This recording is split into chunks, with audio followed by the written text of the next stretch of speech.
मध्ये बघा आता u is equal to log of root of x minus 1 minus root of x plus 1 and v is equal to root of x plus 1 plus root of x minus 1 दिले आणि du upon dv ही value आपल्याला find करायची.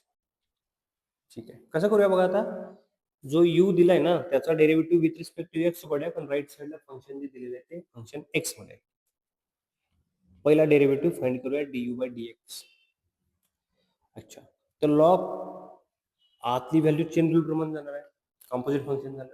लॉगचा derivative येणार 1 upon x that is 1 upon root of x minus 1 minus root of x plus 1 into root of x minus 1 चा derivative येणार 1 upon 2 root x minus 1 minus 1 upon 2 root of x plus 1 du by dx होतं आपण. ठीक आहे, तर 1 upon root of x minus 1 root of x plus 1 into half common येईल. Cross multiplication केलं तर root of x plus 1 minus root of x minus 1 LCM दोघांचा येणार आहे तो root of x square minus 1 येऊन जाईल.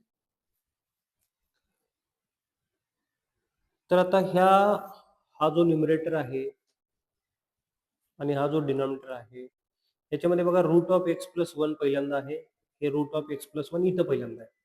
म्हणजे एक मायनस साईन कॉमन घेतलं पाहिजे. तर मायनस साईन कॉमन घेतलं, इथूनच घेतो बघा आपण. मायनस साईन कॉमन घेतलं तर root of x plus 1 minus of root of x minus 1 into half root of x plus 1 minus of root of x minus 1 डिनॉमिनेटरमध्ये एक्स स्क्वेअर मायनस 1 रूटमध्ये ही टर्म कॅन्सल होऊन जाईल.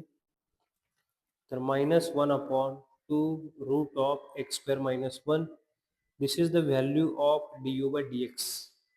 ही व्हॅल्यू आपल्याला मिळाली. कळाल सगळ्यांना बघा.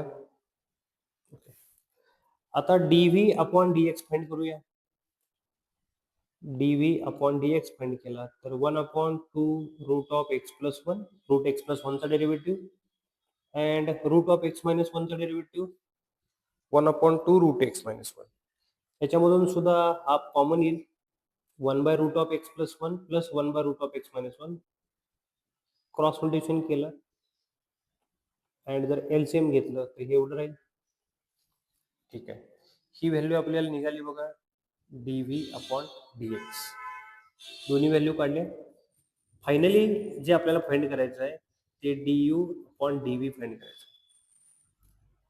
तर या दोघांचा रेशो मग तो किती आहे बघा, minus 1 upon 2 root of x square minus 1 divided by 1 upon 2 root x minus 1 plus root of x plus 1 ही व्हॅल्यू जी आहे, ही जी व्हॅल्यू आहे याच्याबद्दल आपल्याला v लिहिता येईल. तर आपण डायरेक्ट काय करूया की हे v upon root of x square minus 1 लिहूया. कॅन्सल काय होईल बघा, root of x square minus 1 cancel होऊन जाईल, 2 पण कॅन्सल होऊन जाईल. राहिलं काय बघा, du upon dv is equal to minus 1 upon v राहिलं का बघ. Okay, option number B correct.